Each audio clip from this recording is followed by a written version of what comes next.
everyone, happy Sunday. How are you? As you know, I am Funke, fondly known as Mysses Lafunky. Welcome to Family Corner of TMAD, truly making a difference. So this evening I have a topic that is quite dear to my heart. And the reason why this topic is dear to my heart is professionally I've been managing cases like it. In the last 10 years, I've been working with victims, working with perpetrators, working with survivors, working with children. I've worked with so many children within England, okay? And I'm talking from my professional experience, and I'm also talking from my specialist training, and this is something that I do in terms of I'm gonna give it away. So tonight I'm gonna be educating you about domestic abuse. Okay, I would like to educate you and also those around you that you think will benefit from this. Okay, so I'm gonna be talking about what is domestic abuse. I'm gonna be talking about the impact of domestic abuse on like adults, like on parents. I'm going to be talking about the impact of domestic abuse on children, and also going to be talking about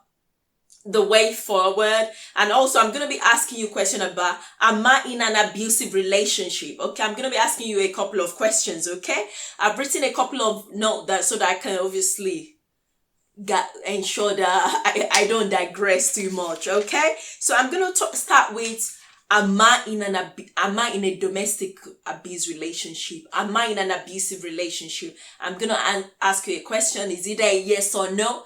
If you answered more than one yes to this question, you may actually be in a domestic abuse relationship. Okay, let's go. Are you ready? Are you sure? Okay, I'll go. Has your spouse tried to keep you from seeing your friends or family? Has your spouse intentionally tried to keep you from seeing your friends or family? Has your spouse prevented you or made it hard for you to continue or to start studying? Has your spouse stopped you from working? Does your spouse control the calls that you pick or the calls that you respond to? Does your spouse constantly belittle or humiliate or insult you? Are you constantly afraid of your spouse because you are afraid of what your spouse might do or say to you? Has your spouse ever destroyed any of your possessions or things in the house deliberately? Does your spouse ever hurt you or threaten you or your children? Does your spouse ever slap you, hit you or your children continuously? Has your spouse kept you short of money, which affected you from buying essential items for yourself and the children? Has your spouse forced you to do something that you really did not want to do? Has your spouse threatened to deport you because of immigration? Has your spouse threatened to kick you out of the house? Has your spouse threatened you and stopped you from going out? Okay. Does your spouse blame his background that, oh, this was how I grew up, this is how I grew up, that's why I'm doing this, I grew up like this? Or does your spouse blame his use of alcohol? Because I'll be honest with you, some Christians, they do consume alcohol. That's another topic for another day, okay? Does your spouse blame his use of alcohol or drugs? I don't mean medication, I mean illicit drugs. Or his family history for his behavior towards you? Does your spouse constantly shout at you, humiliate you? If you answered yes to one or more of the above questions, this indicates that you may be experiencing domestic abuse and you need to get help. I know reaching out for help can be quite hard, but you need someone that will not judge you. Somebody that is trained in domestic abuse counseling, which I am training in terms of counseling victims and perpetrators, including children.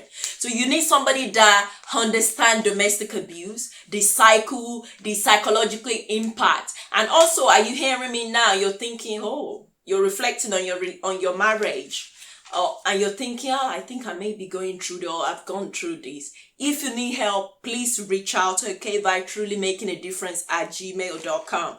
Okay, so what is domestic abuse? From what I've said, you should be able to pick out the things, what domestic abuse is. Sometimes we say domestic abuse, domestic violence. Domestic abuse is more of the shouting, the threatening, the stopping you from going out, the emotional abuse, the financial abuse, controlling your finance, keeping you away from your family, controlling what you say to your family about what is happening in your home, financially abusing you, also sexually violating you in terms of forcing you to engage in some sexual act that you don't want to engage in. If this continues, this is domestic abuse. And the domestic violence is when your spouse inflicts violence on you. And can I just say, from my professional experience, we tend to have more female experiencing domestic abuse and violence. Yes, some men experience it as well. However, when it comes to the percentage, it's quite high with women. So in terms of the impact can be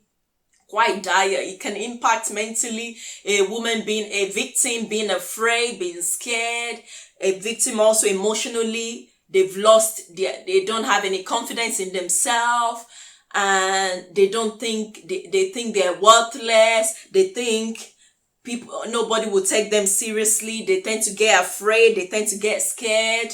And when it comes to children, the impact on children, each child will respond differently to the impact of domestic abuse. Okay, some children may be resilient, while some will exhibit negative sort of traits. From my experience, I've seen children that then become very aggressive towards their siblings, or they will become aggressive towards other children out there. Some children, they then have low confidence. Some of these children also, when they grow up, the cycle sometimes continues. They end up being a victim because they don't know any better because of what they've been exposed to. So it's not about you saying, don't ignore what daddy is doing, ignore what mommy is doing. The fact that they're seeing it happening, sometimes they grow up being a victim themselves, or sometimes these children grow up to be abusers themselves. And sometimes children also, it affect them from sleeping. Some children will not be able to sleep well at night. Some children end up becoming depressed. Some children, they don't listen to any other adult. They don't follow instructions. Some children start self-harming, start hurting themselves. Some children also, like I said, they become aggressive.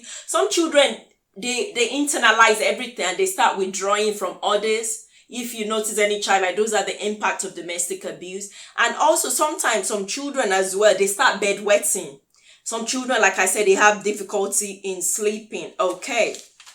One thing that I want to say is, so why don't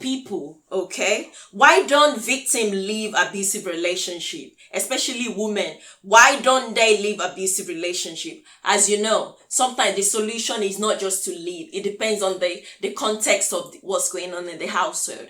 People don't leave in terms of, nobody's saying divorce, but people don't put themselves in a place of safety because they are fearful. They are fearful that when they leave, their spouse will still reach out to them because they still phone call. They are fearful of their life. And another thing is, the victim is also fearful of being isolated. Like, somebody that I've been so close to, somebody that I got married to.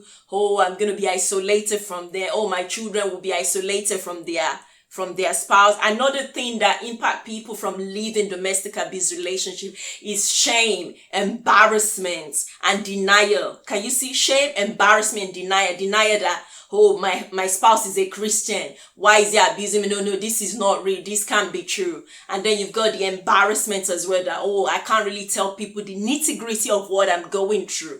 I'm so ashamed that my spouse is a leader in church. My spouse is a Christian. People mustn't know. So people tend to patchy. And those are the reason why a victim may not necessarily leave the abusive relationship. But when they know that enough is enough, they come up with safety plan in keeping themselves safe and keeping their children safe. Okay. One thing I want us to know is the Bible talks in Malachi 2:14 that we need to treat our spouse. We need to be faithful to them. We need to treat them kindly. And the scripture talks in 1 Corinthians 13:4 that we need to show love in a kind way, in a gentle way. Okay. So this topic is a big topic, but tonight's focus is to educate you of what constitutes domestic domestic abuse. And also just to give you a very brief overview of the impact on children and impact on the victim. And do you need support? When you want to seek support out there, you need a personalized safety plan for your household. Personalized safety plan is basically a way that somebody trained in domestic abuse can help you to think about how you can increase your safety within your relationship if you decide to stay or if you decide to leave. So I will advise you, if you're going through any of the things I've mentioned tonight, seek out for support, and a safety plan is a good idea. And I want you to know, if you're going through this, it is not your fault that your spouse is being violent, okay? And it is his role to sort of stop it. You can't make him to stop it. But one thing I will also say is that, are you also the perpetrator causing this abuse? You also need support. The support is not just for the victim, okay? You need support. And as a Christian, we're meant to be working to show the love of Christ towards our spouse. I hope you've been able to gain one thing or the other from tonight's session, okay? If you need any sort of, for me to signpost you to services, please reach out to me. God bless you. Remember to share this post with people that you believe will benefit from this, okay? Have a lovely week ahead. And remember, my husband and I will be back on Friday. God bless you. Take care.